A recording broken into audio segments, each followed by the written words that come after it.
Mr. Primetime. Tank is still on, baby. It's still on. I knocked my computer over too, so that's even better. Wow, man. Wow. That was a nail biter. Fascinating because it was a tale of two halves almost. It was like the early Jets where Flacco comes out and he's lighting things up, to the Jets offense looks innovative. The defense is playing well. Cam Newton looks terrible. You'd make an argument that the Patriots are legitimately tanking. And then lo and behold, the fourth quarter comes and slowly but surely things start falling apart. The Jets start falling apart. And the tank is still on, man. The dream to 0-16 is still alive. While I'm happy that the tank is still alive, that the number one pick is still alive and firmly in our grasp, we have to look at what happened tonight, which was that we had a team that played very well for 3 quarters. They were up by 10 points going into the fourth quarter, and they collapsed yet again. And, how many times can we say this about Adam Gase coach teams, especially in the second half, where, the scripted plays and, whatever they have designed off of practice works well. And, we saw it, they aired the ball out, they stretched the field, Perriman on some deep shots, put up 20 points in the first half. And then we just get one touchdown in the second half, and that's it. Meanwhile, we get a little bit conservative towards the end, and that's the story. Patriots win. So nice game-winning drive by the Jets feels great. Listen, like to be honest with you, I couldn't take this game too seriously. Where it's like I wasn't really doing X's and O's. My whole goal of this was to watch the game, see what young guys did well, and lose. The whole goal was I was rooting for a loss, and you get stuck because sometimes you get caught up and you're like, oh, why are you doing this and why are you doing that? Yep. To me, firing Gase is a foregone conclusion. Not surprised. Like we've been saying this for years. So the mistakes he's made kind of justifies it, reiterates it. I was trying to think of the last time we saw him in like a crucial time where a 2-minute drive with the game on the line, like how they would handled it. 3 and out looked terrible. 2 passing plays made no sense. Yep. Time management was weird. So I mean, listen, if you want a competitive loss, you got it. You saw some things out of Mims. You saw something out of Perriman. Only a 1-year contract doesn't really mean much to you. If anything coming out of this game, Beckton got hurt. Not a good thing. Yep. Harvey Lange played very well. Bryce Hall got some action. He had some moments. Yeah. But, and that's why it's so hard. Like, I know there's some people that are obviously always rooting for wins. They hate rooting against their team. But when your 3 most important players aren't out there between Sam, Beckton, and Quinnen Williams, it's like, what are you watching? How many building blocks are you really seeing here? And you always want to root for the young guys. You want to find, some level of hope going forward, whether it's a depth piece or even a potential starter going forward. You want to watch the young guys and, have some level of confidence going forward. But in reality, we need so much here that a win at 0-8, it doesn't do anything. And I think the biggest thing is still getting Adam Gase out of here. I still don't think that there's a strong sentiment within the organization that this guy needs to go, which is why these last 8 games, I still think need to go kind of the opposite way against the Jets to convince ownership that we're not trending in the right direction. We're not making progress. These players are not responding to Adam Gase. Well, they played hard for him tonight, dude. They competed tonight for him. Really? Dude, they were, yeah. And you said it yourself that the Patriots looked like they were trying to tank also. But I'm saying the Jets played with passion. They played hard. They did their best. Did they? They played for him. They did, dude. They could. Listen, I hate Gase like everybody else. The Jets, they competed tonight. They were on an evil playing field in terms of talent, and they just were not well coached and made stupid mistakes at the end. Well, you just said it. They were on an equal playing field in terms of talent. Not many teams are at the level that the Jets are at. You have Jacksonville. Dude, on defense, they were flying around. On the offense, they opened the field. They took some long shots. They got Perriman involved. Like they actually played for Gase tonight. That wasn't the issue. They just made dumb mistakes and made some really weird coaching things. They played for Gase? Dude, they played hard for the coach, dude. They played hard tonight. They competed. They were winning going into the fourth quarter. Don't say it's who are they playing for? They're not playing for fucking Chris Johnson. They're playing for themselves. Oh, so when they don't play well, they're not playing for Gase. When they play well, they're not playing for Gase. You got to give them credit. They played hard for him. You at least got to give him credit for that. Why are we saying it's for him though? These they didn't quit on him. They're 0-8. They could quit. They could very easily quit. And they didn't quit. They came out and they played tough tonight. All right, and that's fair. But again, how many of these guys are on 1-year contracts? How many of these guys doesn't really matter? How many of these guys have ever gotten paid anything significant in their lives? So again, this is their opportunity with free agency right around the corner. And many times this time your guys quit, dude. When you're 0-8, a lot of guys quit, and they didn't. They played for the coach. They didn't, but it doesn't mean they're playing for the coach.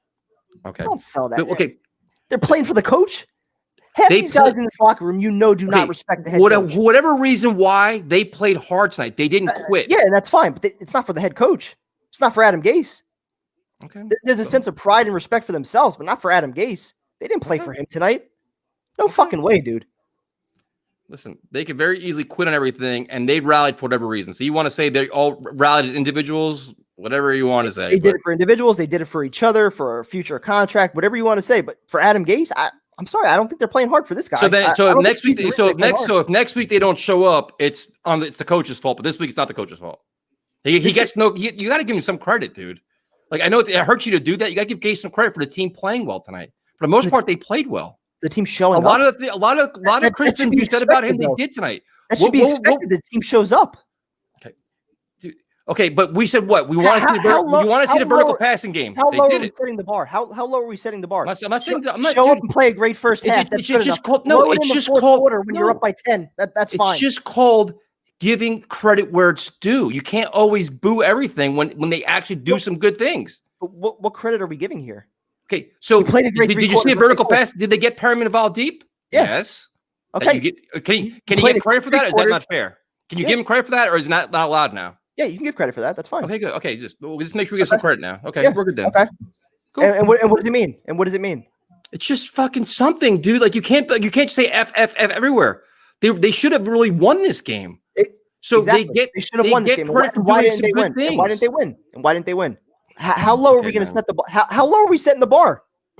It's okay, man. Listen, everything's doom and gloom. Everything sucks. Blame everything on Gase. They lost the game. You blow a 10-point lead in the fourth quarter to a team that's trying to tank just as badly as you are. How much credit are we getting here? You showed up for the first 3 quarters like we have for how many weeks where we have the scripted plays that work. The offense works early on. Then the defense makes some adjustments. We put up 7 points in the second half, and that's it. Okay. I'm sorry. I don't think these players came out and said, you know what, our coach's ass is on the line here. We got to go out and play hard for him. I'm saying that. I'm not saying that I'm saying they played competitive tonight. They didn't quit. They weren't zombies. They played a feisty, competitive game. I agree. But not for Adam Gase. That's all I'm saying. But not for Adam Gase. They didn't play for Adam Gase. Okay. Listen, I'm giving them credit for playing hard. They came out. They did some good things. To an individual being in the NFL, it's a sense of pride. You're not going to go out there and purposefully tank. None of those guys in that locker room give a shit about Trevor Lawrence coming to the Jets because half of them aren't going to be here. But they're not going out there talking about Trevor Lawrence. I'm saying though they're not going out there playing about tonight's game on Monday Night Football. They didn't go out and embarrass themselves. They played a competitive game. Perriman had 100 yards. Flacco did a lot of good things. They changed things up. That's perfectly fair. I just don't think it was for Adam Gase. I'm just saying they're competitive. Like I'm saying they were competitive too. I'm not saying anything that you're not saying. I'm just not saying that it was because of Adam Gase. Okay. It's not for Adam Gase. They as individuals did it, and then that's what they did. So, yes, Michael Douglas, the Trevor Lawrence time. We still have 7 more weeks that we can bite our nails and get to that point. How am I? I don't understand what am I wrong about? I don't understand what I'm wrong about now. That the players came out and played hard for Adam Gase. I'm saying, that's what you were saying early on. If they played hard for him, they came out. So wait, I understood. If they came out flat as nails and woke up a bunch of zombies, they quit on their coach, right? That's how that works. So they came out and played like complete shit tonight to quit on the coach. So they came out and played competitive. The coach gets no credit. The players are all good. It's a double standard. I understand everybody hates Gase. No. It's gonna hurt people to say that the team actually competed tonight. So whether you want to give Gase any credit or not, they were competitive tonight. That's all I'm saying. But he still should be fired. They still suck. They still made mistakes. And all I'm saying is that you're a young team, mostly aside from Flacco and Frank Gore. You're a young team on primetime without any wins this year. So of course these guys are going to go out there and play. They're not really young. Look at the fucking you got Brian Poole, Henry Anderson. They're not a young team at all. Whether it's young guys or guys that are about to be free agents seeking a contract, whichever direction you want to go in, these guys are going to go out there on primetime in front of national television. They're going to play hard. I don't think it's directly because of Adam Gase, but he's about to talk right now. So. All right, let's hear it. You hear it? Yeah.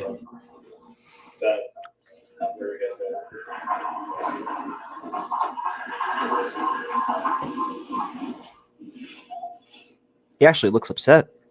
He does. Is he talking? Not yet. You know, how gut-wrenching is this for you and your team after what you did all year and then he looks pissed. Have a 10-point lead in the fourth quarter and not be able to finish it? His mic's not working. He's talking, but they're not picking up the sound. Fucking Jets, man. Oh. Jesus Christ. Hold on one second, we're unmuting him. They had him on fucking mute. Yeah, yeah, I guess. It What a joke. hurts. I thought guys, they battled. Looks like he's about to cry. They laid it all, gave everything they had, and just It's like a Kote quote. Left it all on the field. Yeah, really gave it everything they had. Cost us the game. Adam, what did you see? He looks distraught. I know. I mean, they took it all the way down to the wire. Couldn't come up with the win, unfortunately. But what did you see out of your team tonight? I mean, these guys keep coming back to work. They keep trying to find ways to get better. There you go. Practice. There you go. What's being asked of them. They played their ass off. It's just, they're not finding ways to win. Adam, there was a play there, where Pierre Desir on the little curl and then he kind of ran away, basically set up the game time touchdown. Can you just talk a little about what happened there with Pierre? The coverage, kind of, if you talk to him on the side. Gotta watch the film. That's hard for me to say without watching it first. I mean, I saw. Oh my God. Called it. After the catch, when he went across the field, I could see what Marcus was trying to do, trying to keep him in front of him. I think he was worried there was a lot of What the fuck grass Marcus was anywhere. doing. If he would over pursue one way or the other, I think he was just trying to, try to see if we can get the rest of the guys to get close enough to where they can. He just sounds like an idiot when he's talking. How disappointing was that Flacco interception? It looked like he predetermined before the snap that he wanted to go deep to Mins in that situation. They took away the crossing route, and then the safety on the opposite side fell back. I gotta see what actually happened. He threw an interception. That's what happened. He looks legitimately pissed. I know. That's what I'm saying. I like it. What did you think overall? Maybe he's getting fired soon. And there was a lot of good stuff. I mean, he made a lot of really nice throws. Thought he, What do you think about Joe Douglas sleeping in the booth? Is that a problem? We'll ask him that tomorrow night.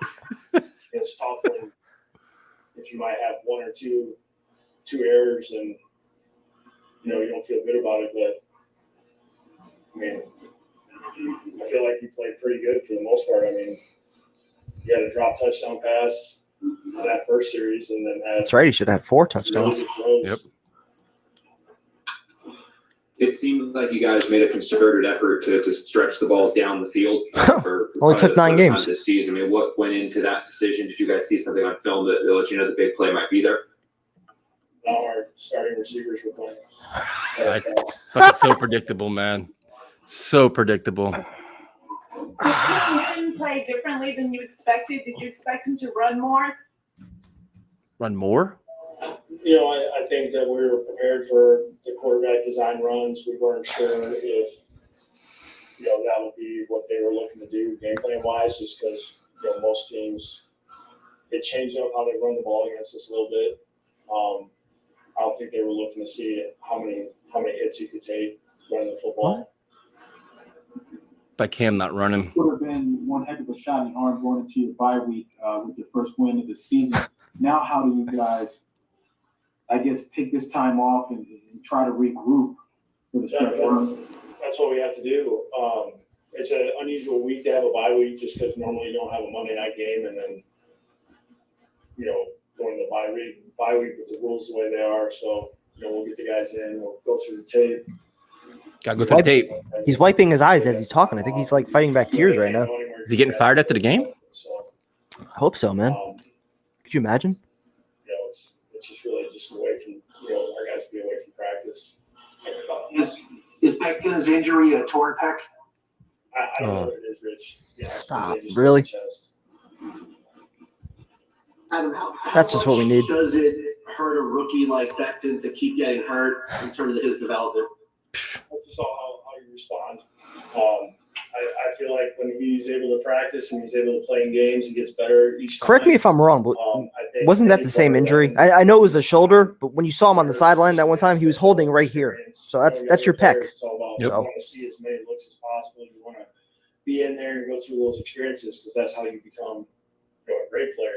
Doesn't that apply to Sam too, Adam? You clown. To the extent of this injury, and we'll adjust what we need to adjust. Adam, when you get the ball back with 154 left or whatever it was, That play calling was horrendous. a chance to win the game. How disappointing is it to come away with just a 3-and-out there? I think your first one of the game.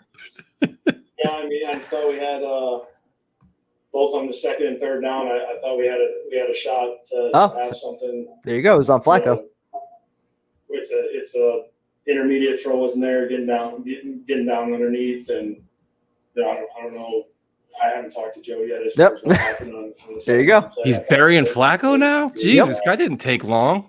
Damn. You knew it. Spot, considering that we got 0, we just missed it by very minimal distance. I can't listen to this fucking guy. What is he talking about? What? He missed it by very minimal He distance. said the mistakes in the end that led. These are all his receivers back now. He has all his receivers. You have Crowder, you have Perriman, you have Mims. Even just said that's why they had the aerial attack. I don't know. I don't know which one's anything in particular is glaring. I just know that we weren't as clean as we were earlier in the game. You didn't make any adjustments, you clown. I'll have to look at it, Rich. I'll have to look at it. Cool. All right, so Adam Gase. He looks like he's like they couldn't. Is there a chance they fire him in the bye week? I'll be honest. I haven't thought at one point this year he was going to be fired midseason. Listening to him talk there, he sounded defeated. Like he sounded different than we've heard him all year. I still don't think he's going to get fired, but I like seeing an Adam Gase like that just completely demoralized. I'm not going to lie. But that was like the first time where he was frustrated, but he was like this kind of like defeated. Yep. Where it's like, I mean, I never really gave it a thought that he would get fired during a bye week. Is that even a possibility? Could they do it? I still don't think they will, but is it a possibility now? I mean, maybe. He never looks like that, dude. No, that's why I'm thinking maybe it is a possibility. Maybe there was some conversation that this game has some kind of importance. You got to show us something. I don't know. Because you figure during the bye week, usually, well, Joe Douglas has already talked to media. Maybe Chris Johnson would or something like that. But now it's like, dude, if he has to meet the media, if Jets ownership does come out, you're 0-9, you just lost again, and now it's like maybe I've never seen him like that, dude. That's interesting. And even still, he throws Joe Flacco under the bus, who played a pretty good game, 260 yards, 3 touchdowns, had the one bad pick. I get it. Joe Flacco can tolerate that shit. Like, dude, I want a Super Bowl, man. Like, I'm here bailing your ass out with your shitty offense. What the fuck have you won? Nothing. So that's interesting, man. Yep. And now you got to look at it where it's like this. Talk about a lost season. If you're coming out of the bye, if you have no Beckton, no Quinnen, and no Sam, like, what are you even playing for, man? Like, I think the only positive coming out of all this is, and the weird thing is, what happens to Mims in the second half of games? Like, where does he go, dude? And listen, you like seeing Perriman get involved in the deep game, but like, what happened? Like, what happens to Mims in the second half? They take him out of the game. Does he not featured? I don't know if they're just not targeting him, or if the opposing defense is doing something different to take away what he's doing. I really don't know. I'll give you the Adam Gase line. I got to watch the film. I don't know. But it's so strange. So if you look on offense, the stars of your game on offense, they say you're a star. Like, the positives. Flacco, for the most part, played well. Perriman had some hit a bad drop, but he had the big game. Mims, a little bit. P. Ryan, a little bit. Gore, I mean, no tight ends again. Crowder had the nice grab, but it's so like you don't really walk away with this like warm and fuzzy feeling about pieces for next year. Even on defense. I'm feeling good about Mims, to be honest. I mean, you want to see more out of him though. Like, you like to see no, exactly. You want to see more out of him, but I think it's a product of this offense, kind of holding him back, not giving him the targets that he needs. Whether it's because he just came back and they're worried about overusing, I have no idea what goes into an Adam Gase offense as far as play calling, scheme, and all that. This is a stretch to feel like his whole game is a vertical thing. Yeah, exactly. He can't run the routes that like the one route that Perriman caught. He just went straight, dude. He didn't Mims can't do that. But that's also the thing, though. Like, he's doing some things underneath right now, and he's getting yards after the catch. I like that. It seems like he's developing, his route tree a little bit, and he's able to do some other things than just going deep, because you can find guys that can do that. So, I mean, if you're looking for positives, Mims is definitely one. I think P. Ryan is still playing okay, but I can't figure out why Frank Gore is still getting more carries than him. It'll never. And why not Ty Johnson, dude? Like, why aren't they giving Ty Johnson? Ty Johnson's probably the fastest running back they have on the field, and they don't use him. Anybody. And the then tight end position is still invisible. Yeah, and then obviously the Beckton injury is a huge loss because that's probably the biggest piece that you want to see throughout the end of the year. And if it's a torn pec, like they were just speculating, I mean, that's And and the brutal. thing about Beckton you wonder about, and this is because I'm just that negative prick. It's like when he got hurt initially, and they made him the emergency guy, and they forced him back in the action. He got hurt again. They missed time. It's like you almost wonder it never fully healed, dude. Like whatever injury you have, like when you go from the shoulder, like you mentioned it. Oh shit, my thing's over. But you know, he like was when he was on the bench, he was holding right here. That's your pec area. but like you let him get fully healthy. Like you don't rush guys back, especially a guy like that. And it's like their answer for that always is, oh well, the guys always want to play. But so what? You keep him out, let him like the last thing you want is him to miss substantial time. Yeah, and if your shoulder's not 100% and you're compensating for that with other areas, well, And strength is his game. That's how you tear a pec. So now you look at the offensive line. Say, I mean, if it's injury like that, thank God the bye week is here. Hopefully it's not serious. He has the bye week to hopefully get healthy, come back. But like, you don't rush him back, dude. And this is the problem you have when you have an Adam Gase coach team who, in theory, is trying to coach for wins, and you force a young player in like this. That's what you don't want. So if you take him out of the equation, but like, if you look at the game as a whole, like. To me, the Jets still lack like those explosive playmakers. Like Perriman's cool, like Mims, but like I think they need to overhaul the running back position. Like P. Ryan's okay, but like you need like some burners back there. That's kind of what I want to see Ty Johnson can do because he has that like explosive ability. You need a tight end. I mean, Herndon, like why is he on the team at this point? Like what are they doing with tight end position? It's invisible today. I don't think so, right? No, he didn't do shit. Yeah, the tight end group, and that was the one position on offense that we were kind of coming into the year thinking that was a strength because Griffin played well last year, and Herndon, he didn't play at all last year, but his West goes out. Yep. Yeah, now West goes on IR. Herndon's done nothing. Griffin looks like a shell of what he was last year. So your tight end group looks like a complete mess. You need to address that in the offseason. Running back, you release Le'Veon Bell. P. Ryan looks okay, but I still think he's part of a 1-2 punch, not a feature back. You need a speed back in there that can kind of change pace a little bit. And then the offensive line minus Beckton. Still have a lot of questions. You got to see Cameron Clark after the bye. You got to get Clark involved, dude. You have 7 games left. You got to get him playing time. You have to. He should start all 7 of those games at right guard instead of Van Roten. You have to. You don't need to evaluate Van Roten anymore. He's not part of your future. Get him out of there. Fant could still be a part of your future. Same thing for McGovern. Same thing for Alex Lewis, but they're all making a lot of money. So I think the expectations for them should go up over the final 7 games. And then, like you said, with wide receiver, I mean, Perriman, he made some plays, but for $8.5 million, do you feel comfortable signing him to a contract extension? Probably not. Mims looks good. Crowder's okay. And so I don't think we're far off at wide receiver. You plug in like a true number 1 with Mims on the other side and then Crowder in the slot. I think you're okay at wide receiver. But I'd bring in 2 more guys, man. I would just absolutely. But yeah, you're still far away though. And then you look at the offense, you can see where all the pieces you need. This is where you kind of wish you had more depth in the offensive line. I'd put all more young guys in there, dude. Like anybody else, like I guess McGovern's gonna be your center next year because he have to be because of the contract. So he's there. Fant, whatever. I mean, Adoga, how'd you say he played? Like, I'm not really a big Adoga fan. Yeah, he didn't look good. He had the holding on the first play that he was in. He got beat on another play. I think it was in the last drive or the second to last drive. Yeah, I'm not a big fan of his. But like I also said earlier, though, I feel like he's looked better when he's been at right tackle instead of left tackle. So Can you put Fant in the left? He's played left tackle before with Seattle. That's what I'm saying. Put him there and put Adoga on the right. I mean, do you change it up like that? And he's also got more experience. So if it's a long-term injury with Beckton, then I think it makes more sense to give the veteran the opportunity on the left side, see if he can handle that and keep Adoga where he was somewhat successful last year at right tackle. So then that's the offense. On defense, what do the Jets have on defense, dude? Like, I mean, look at like tonight, who were your playmakers? You had Fotokasi made a bunch of plays, Basham, Harvey Lange played excellent. Yeah, very surprised how good he's been. Player on defense, actually. Yeah, I'm really surprised how good he was for not being his natural position. He played there some last year, but he's really moving along. But other than that, like your corners, Brian Poole was kind of quiet. Desir is terrible. Les Austin's always hot and cold. The one thing I'll say about Harvey Lange, though, and it's not to like take away credit for him playing a good game, but that was also the position inside linebacker where we had Neville Hewitt and James Burgess last year fill in as, third and fourth depth pieces, and they both played phenomenally. So could that just be like a part of Greg Williams' defense where the inside linebacker, is allowed to blitz, make some plays, roam around?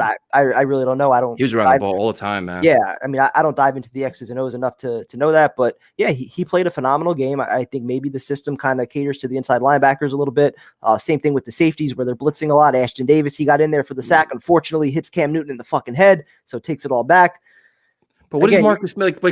You look at the game, you walk away like, all right. Say if you had like your defensive players, like you could say Lange, Fotokasi, like there was not like a play like nobody in the secondary sticks out to you. Bless Austin's very, very inconsistent. Yeah, the coverage is weird. he's hot and cold, good in the run game, but not so great in coverage.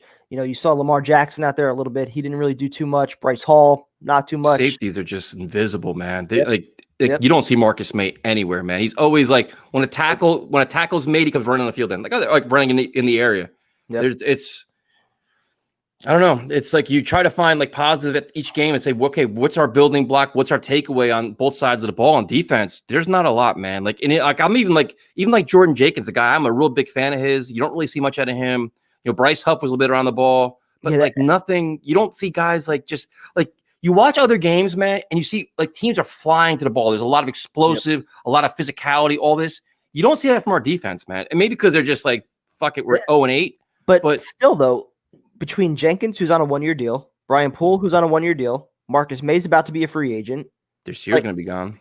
Exactly. All these guys know, like, if Henry Anderson's going to be gone. He's terrible, dude. He is a shell of himself. So that's what I'm saying, though. Like, all these guys know they're about to be free agents or they're about to be on the market to some degree. You would think, like, even if they're not buying into the coaching staff, at least for themselves, for a sense of pride, for a future contract, they'd be playing better, playing a little bit harder. Henry Anderson, dude. I don't know why he's even starting anymore, man. I like him. Like, I like a lot of these guys. Yep. So, I mean, listen, at the end of the day, you got what you wanted. You got the loss. That's it. And, I mean, you got the loss, but you got bad news in Beckton. Yeah. Other than that, Mims is the bright spot. Perriman's not even a bright spot because he's not under contract for next year, so you don't even know what you have there. So you got there's their betting odds there. Yeah. Jesus Christ. And that's the thing with Perriman. Like, yes, he played a good game today, but he's done nothing the first half of the year. He's making $8.5 million. And so have you seen enough to like? And no Gilmore tonight. They had their best corner was out. I mean, do you give Perriman a contract at the end of the year? I don't think you can. No. Nope. Absolutely not. I don't think he's part of the answer. And then he seems like every time he makes a play, he gets hurt. You know? Well, he came back and had another touchdown. So poor Joe Flacco. You want to listen to Joe Flacco? I really don't. What's he has to say? I could read the transcript if he says anything good. Let's see what we got here. Some of the comments. Woody probably told Gase and him he's going to be gone and get fired eventually. I mean, this was the first time Adam Gase looked like this kind of distraught at in a press conference. He looked like he legitimately I don't know. It's interesting. I don't know. I mean, it's a bye week, man. Anything can happen during a bye week. I don't know if Woody Johnson comes back and says, "Hey, man, we got to do this now."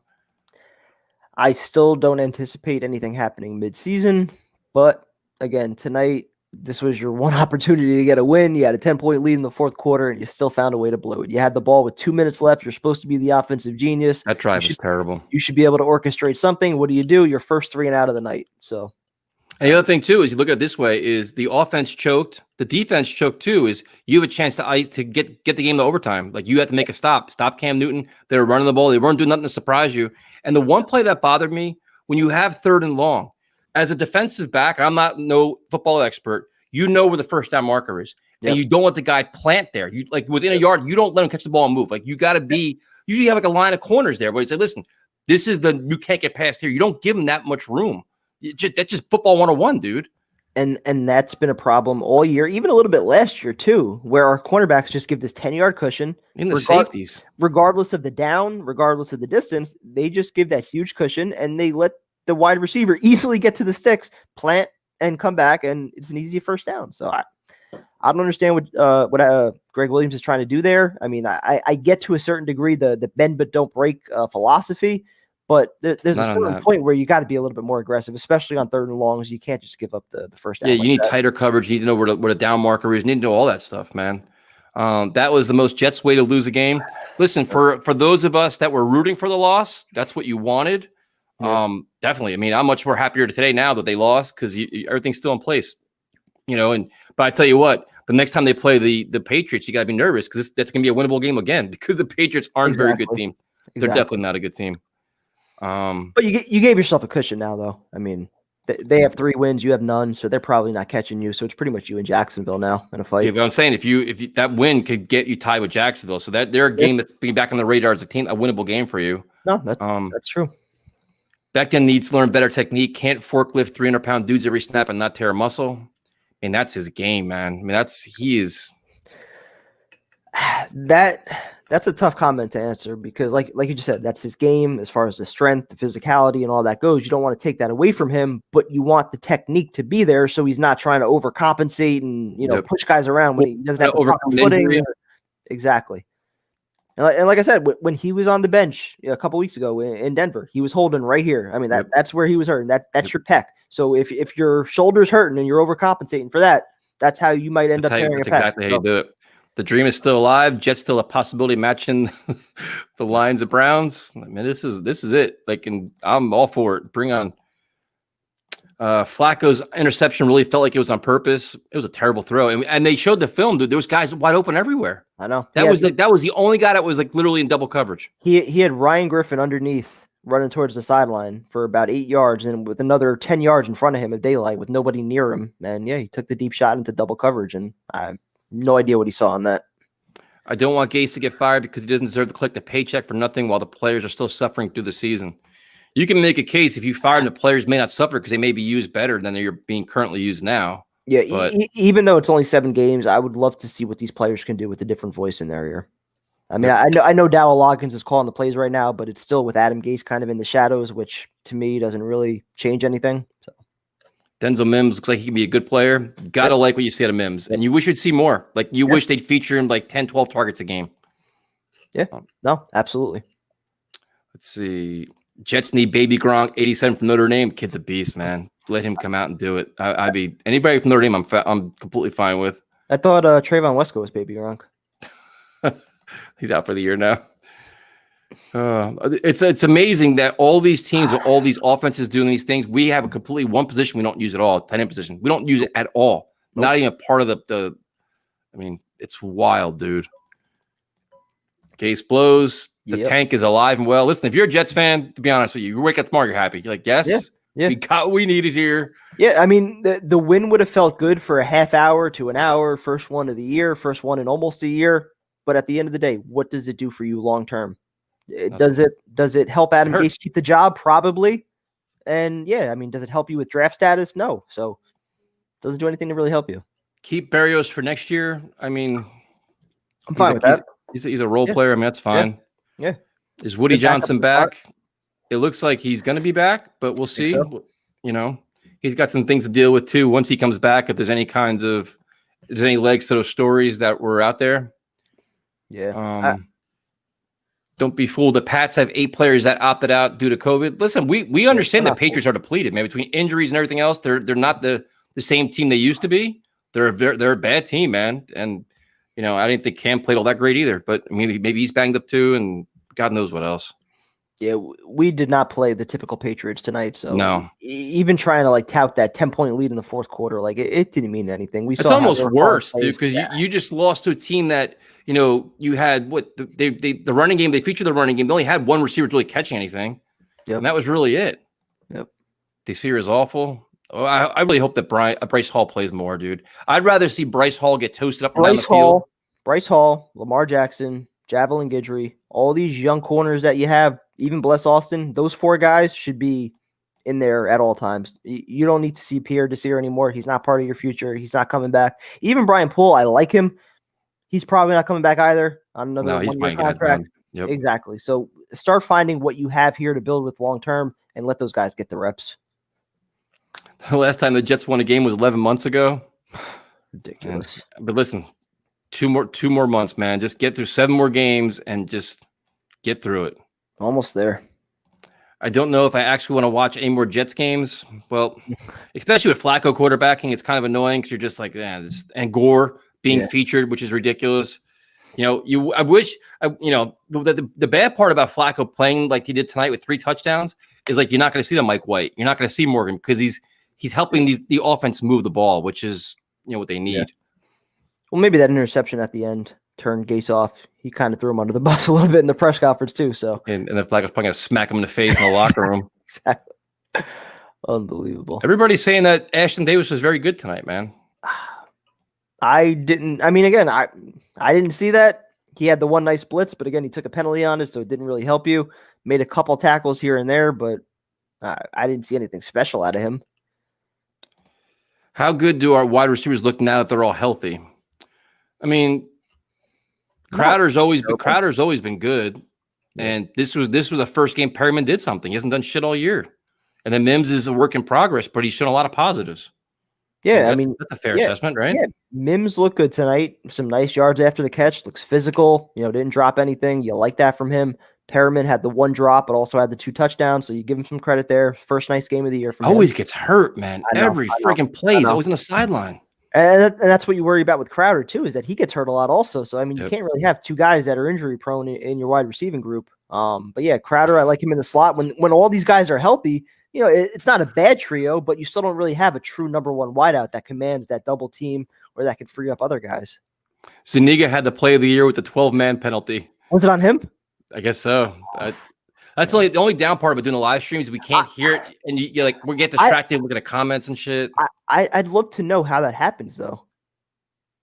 It's communication, man. It's miscommunication.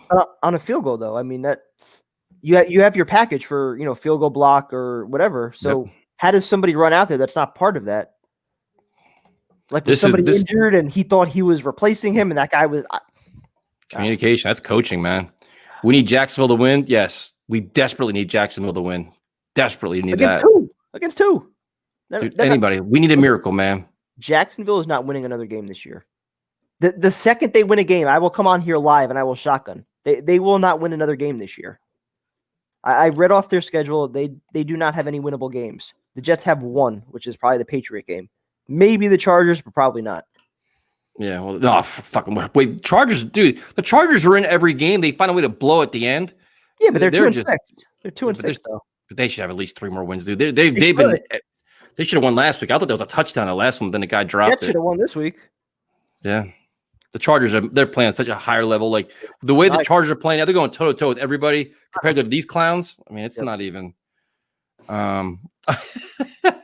He's threatening the shotgun like it's a punishment. For me, it is. The other positive out of tonight is your shotgun game is drastically improved. That's improved. Yep. You watch the film. That's the one thing we have, right? I was able to watch the film. I looked at how those 2 shotguns went. I wasn't happy with it. I really studied the film. I tried to get it right. I worked well in practice, and it translated over to game day. So I'm happy about that. I guess the Jaguars they're playing the Bears. That would be good. I mean, because the Bears are terrible too, man. Their offense is just gross. Bears have a good defense, though. Let's see what we got. We played hard, loved the heart we showed, but glad we still played for the #1 draft pick. Listen, competitive loss is fine. We'll take them. Give me 7 more of them. 7 more competitive losses with young guys playing. I don't even know how much I want these games to be competitive, though. Well, I mean, competitive. If you're seeing like Mims play well and P, like all these young guys making plays, like your offense is actually doing something. Yes, but I just don't know how Chris Johnson interprets that progress. If you're 0-16 is 0-16, dude. Like it's just. We know as fans, we know that. Chris Johnson, though, who's committed to the long term with Adam Gase, it seems like for right now, if he starts seeing these young guys playing well, he might just be like, "Oh, I don't want to." Do you think he meets the media this week now? 0-9 bye week. If they won, he probably would have. Now that they lost, he'll probably avoid it. So if during the bye week Chris Johnson doesn't meet the media, I think he has to come on our show then. Oh, absolutely. Yeah. I mean, we'd have to have. I mean, we have to get the tough interviews, man. It's just the way it is around here. Oh, definitely. So yeah, if he doesn't meet the media, I guess by tomorrow, then Friday night we should probably have him on. That's fine with me. Yeah, I'm a Chiefs fan, but I love your guys' show. Watching it last week and then this week's game, I really feel for you guys. I remember when the Chiefs were just awful. It hurts. Yeah, I remember when the Chiefs were awful too, and I'm glad you guys finally turned it around. Won your Super Bowl. Yeah, you guys deserved it. You supported that team for long enough, and Jet fans have been in the same boat. We've supported this team for fucking decades, and we've got nothing to show for it except this shit with Adam Gase. Yeah, there's certain teams like the Eagles, the Chiefs, like certain fans where they win. It's like, dude, you're happy for them. It's like we all like. At the end of the day, fans can understand what other shitty organizations. When you go through what we're going through now, it's just like, there's nothing fun about it, man. It's just. No. Let's see, Rodrigo. I feel so bad for you, Jets. I really want you guys to win. Don't feel bad for us, dude. Be happy for us. Of course, he wanted us to win. He's a Dolphin fan. He doesn't want Trevor Lawrence in the division. Yeah, be happy for us, man. We need this. Give me competitive losses without epic choke jobs. I can't buy into the playing with heart narrative when you choke like that. I mean, That is fair. Flacco choked, the defense choked. And that was Everybody always the rap on the Jets defense is when the going got tough, they always got going. They never stepped up and made the big play to get off the field. That was Rex Ryan's defense. Right? Yep. Yeah, in the big moment, they can never get that big stop. And that was again tonight. And the offense didn't do anything either in the big moment. They got the ball with 2 minutes left and first 3 and out of the night. Yeah, I mean, it is 10 years. It's been definitely a rough ride here. 10 years, no playoffs, 19 years without a home playoff game. Think about that for all your PSL owners, your season ticket holders. 19 years without being able to go to your home stadium and watch a playoff game. The longer the Jets go winless, does it put pressure on other teams to not be that team to lose to them? Well, the Jets did it twice last year. Fuck, they lost to the Bengals and the Dolphins. That's true. So, I mean, if anything, it's never ends, man. There's just we can relate to every situation. We do it all. Like every bad scenario, it's like, oh, they can't lose to this team. We lose to them. So, I mean, you just got to think of what game will the Jets be a trap game to somebody? I mean, that's kind of what you got to look at. I don't know if there are any. No. Unless the Patriots get back in the hunt. Let's see. We got 8 years of no playoffs to the Bills playoff drought. I mean, I'm happy for Bills fans. I don't have that anger towards the Bills. Like, listen, we're all competitors. We all want to win. But, like, to see the Bills fans have success, they're great fans. And they did what we should have done. They rebuilt the right way. They got the right coach. They got the quarterback they believe in, who's playing phenomenal football.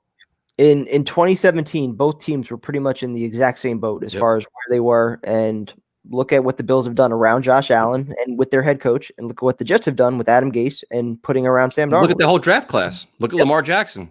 Look at Baker Mayfield. Look at all of them. I mean, look at how all those Josh Rosen. Look at all those quarterbacks, how they're drafted. Look at Kyler Murray after that, how they've taken those quarterbacks and what they've done. Yep. And it comes down to what you did around your quarterback, who you hire as a coach. That's the difference. And the Dolphins got it. And you look at the other thing too. If you're being really honest about it, look at the division, dude. You got Brian Flores, who I think is a phenomenal coach, doing great things down there. McDermott's doing solid things in Buffalo. If Belichick gets his quarterback next year, they'll be back. Because they're going to have what? All their players back, cap space, draft picks, and another. I mean, if you need a coach that can keep up with these guys now. And that's what I'm saying. Like, even if we hire a good coach, how soon are we really expecting to overtake what the Bills have done, what Belichick already is, and what Flores is building in Miami? It's going to take a while, man. What the fuck were you guys talking about? They were a playoff team the year before. Who? Who was? Not the Jets. They've been a playoff forever. Not really sure where that coming from. I don't know. Our comments, dude, are so, like I said, thank you guys for joining us, man, because these comments are just fast and furious. It's just crazy. It's very hard to keep up with sometimes. I'm trying to figure out on the postgame who Chad Cascadden gave a B for performance. A B? Yeah. Bart Scott had a C-, but Chad Cascadden had a B. So I don't know. Flacco offense? No, it wasn't Flacco. But I don't know who it was. The defense, maybe? I don't know. Let's see. Here's a question for you. Teddy Bridgewater, Sam Darnold, who'd you pick? Wait, hold on. They're still doing the grades, and Bart Scott just gave Denzel Mims a C. Can you explain that one? I don't know. I can't. I'm not even paying attention to them. Yeah, go to Bridgewater, Sam Darnold, who'd you pick? I'd still go with Sam. Yeah. Call it blind loyalty, but again, I still think this kid has so much talent, and he just hasn't had an opportunity to show it between the system he's in, the play calling, and not having any games with all 3 wide receivers, bad offensive lines the last 2 years, going from, Jeremy Bates and Todd Bowles to Adam Gase, Dowell Loggins doesn't help. He's been put in a no-win situation. So I'd take Sam Darnold, although Teddy Bridgewater, he's definitely bounced back from that injury. I like what he's done. He's a phenomenal leader. He's a good game manager. He's got a lot more experience too, man. It's just different. And also, let's not forget who his offense is. He's working with a very good coach in Matt Rule. He's got Robbie Anderson. I mean, it's a shame. It's a shame Sam Darnold doesn't have Robbie Anderson and Matt Rule. I mean, did Flacco take advantage of a depleted defense or show that this offense can move the ball without Darnold? Scary thought for Darnold's trade value. Well, Darnold's trade value is shit to begin with, because if they draft Trevor Lawrence, people know they don't want him anymore. And now this kid's been banged up. He's hurt. I mean, I do think, though, that Flacco, to a certain extent, took advantage of a defense that just had nothing. Let's see him do it against a good team. I mean, no Gilmore, no pass rush. And I got to piss again. Oh, my God, again? I hope we can get Arthur Smith or Joe Brady as next coach. Those are 2 guys that are definitely on the radar. No doubt about that. Doug Marrone. Why would you want Marrone, O'Brien, Nagy, McCarthy? You know we're going to end up with one of them. I don't want any of them. None of them. I mean, Marrone, no. O'Brien's, no. Those are all retreads, man. And they McCarthy's just getting eaten alive in Dallas, even though they played very well against the Steelers yesterday. Let's see what else we got here. The Jets are not that bad. Injuries have killed the season, and coaching. Coaching is horrendous. I can't take watching Desir anymore. I mean, you're not alone with that. Just let Bryce Hall play, man. Let Bryce Hall play as much as possible. All the young corners should be out there. Bryce Hall, Oh my God. Lamar Jackson, Javelin Guidry, all those young guys should be out there. Oh, Let's give JD some credit. Tonight, it seems he did hit on Mimsy in the second round of the draft. The guy can draft a good player in his sleep. Well, I mean, he was sleeping most of the game, so. But I mean, listen, no, I'll give Joe Douglas some credit. I like the Beckton pick. He's got to stay healthy, though. Mims, same thing. When he's been on the field, he looks effective, has to stay healthy. P. Ryan's been okay. But other than that, you've got a plethora of mid to late round picks that really haven't been on the field or done a whole lot yet. So I want to see what these guys do first. I like that he's, saved up his cap space, has got, additional draft picks going forward. He's got a plan. I can see it. But he better pick. Wait, hold on. Hit on these picks.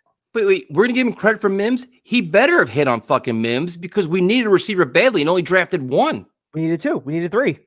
Yeah. So you're gonna give him credit. You're gonna give him credit, but I mean, he took a big flyer on that because I don't know. Up until this game today, we were calling Perriman a bust. Yeah. So if you don't hit on Mims and Perriman's a bust, basically he fucked the wide receiver position, which we've been saying this for what? How long now? Yep. The wide receiver depth is not there. They need more talent there.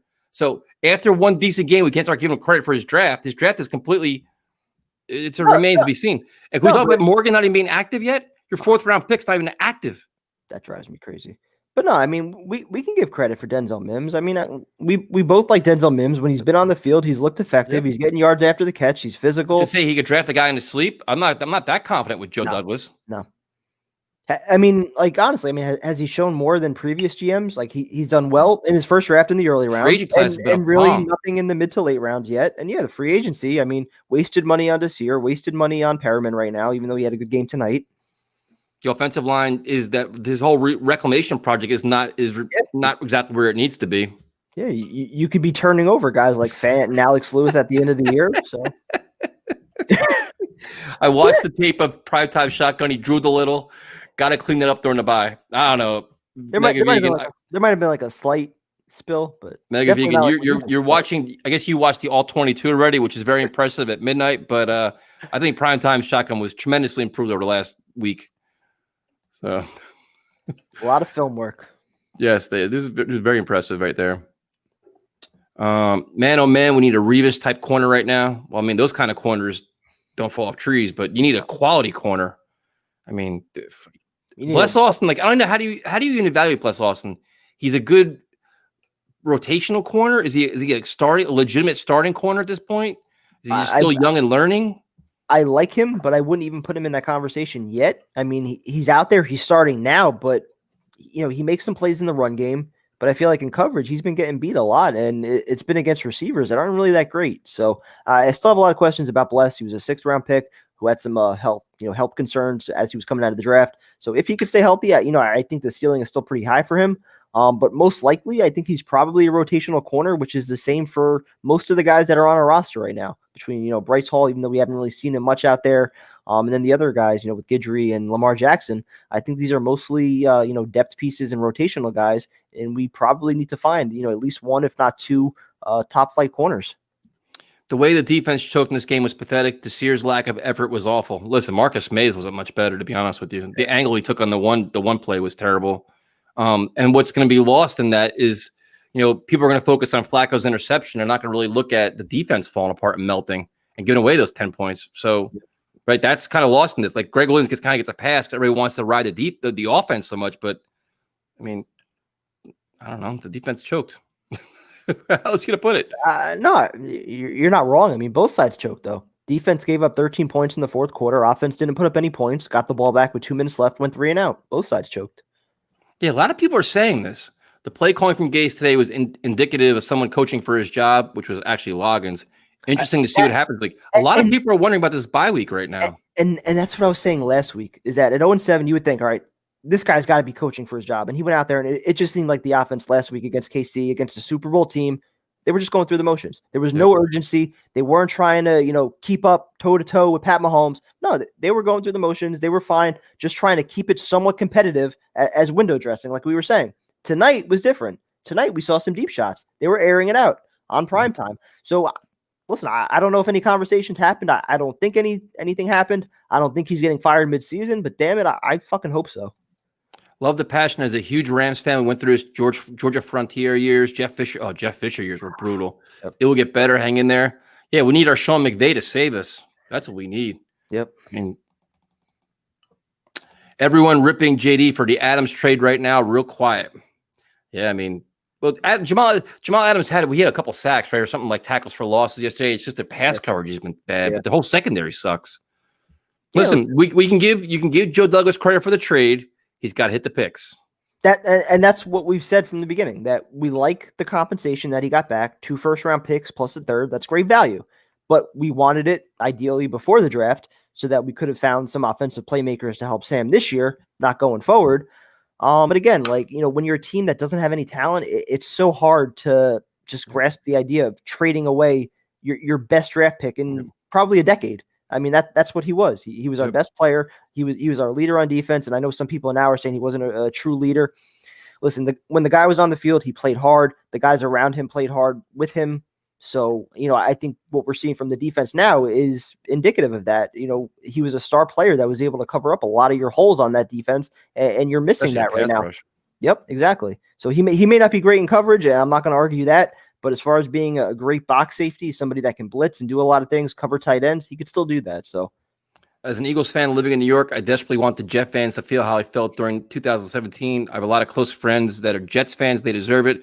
I have a lot of close friends that are Eagles fans, and to see the happiness and this just like, listen, like all those kind of fan bases, like Eagles, Jets, Lions, all like, dude, like we all get it, man. It's like even like Bills, and the Bills win a Super Bowl. Like, dude, it's like, dude, how can you not be happy for them? Like the fans have suffered for so fucking long. You deserve it. Like you're happy for them because we can all relate. Like people, like it's just like for Eagles fans, I was happy for them. Like I hate them because they're like an hour from me. Their stadium, they're more obnoxious than we are. But dude, you get it, man. Enjoy it. Fuck that. The only fans I always hate are probably the Patriot fans. Yeah. Yeah.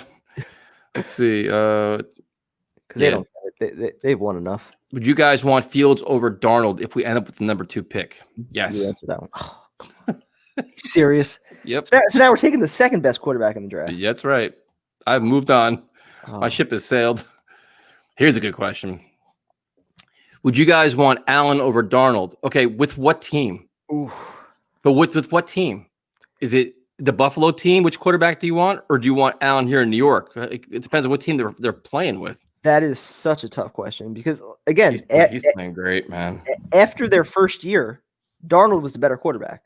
I mean, Allen played like shit his first year. He was turning the ball over. He had the accuracy issues. And Sam, he finished his first year trending, upwards. So, we were all high on Sam, and there were still plenty of questions about whether or not, Buffalo and McDermott could, surround Allen with the right talent and, get the accuracy issues under control. And he's done a phenomenal job. He's not throwing picks anymore yesterday. Yeah, he threw over 400 yards against Seattle. Allen's playing phenomenal. So if you're just going off of production right now, you'd have to take Allen, and it's impossible to determine how much damage has been done to Sam playing in this Gase offense and not having talent around him, not having an offensive line. So you'd probably have to go Allen at this point. Fields is still improving, very high ceiling. Fields is impressive, man. The more I watch him, I'm like, wow, this kid. He is. Getting prime time to take any quarterback over Sam is like pulling teeth. Talk to me at the end of the year. Again, if we're picking first, even picking second maybe, and Sam hasn't done anything all year, and the new coach says, I want Justin Fields, I want Trevor Lawrence, okay. Goodbye, Sam. But until then, judging Sam in this offense, it seems wrong. Primetime might actually kill us for giving up on Sam. I could see it in his eyes and his glasses. Listen, I understand why people are frustrated with Sam, but again, I'm just going to look at everything that's been around him and just say it's completely unfair to judge him, on these circumstances when we know he has talent and he showed it his rookie year, and he's gone backwards since Adam Gase has been in the building. So, Joe D was caught sleeping in the booth. I mean, that's fact. There's just no disputing that. People are saying he was on his phone. He was sleeping. He might have to have a press conference just to address that. Listen, I'm here for the press conferences, man. Let's do a couple more here. Bro, notice how many more deep shots we take with Flacco. Tells me Gase has no confidence in Darnold. Can't argue that either. Possible. Yep.